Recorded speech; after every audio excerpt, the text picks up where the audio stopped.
behalf of Emirates Oncology Society, I extend a warm welcome to all of you. This event marks a significant milestone not only for the INAM UAE chapter but also for the entire medical community in the UAE and the wider Gulf region.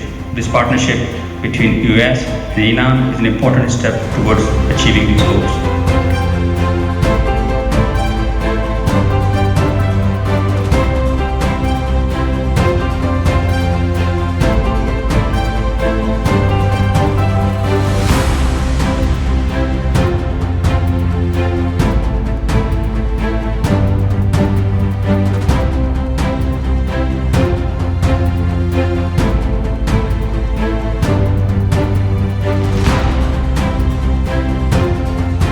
Finally, we thank Novartis for their generous educational grant, which has made this conference possible and support wide education initiatives.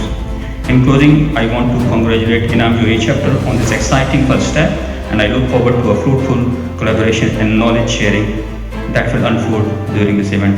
Thank you very much.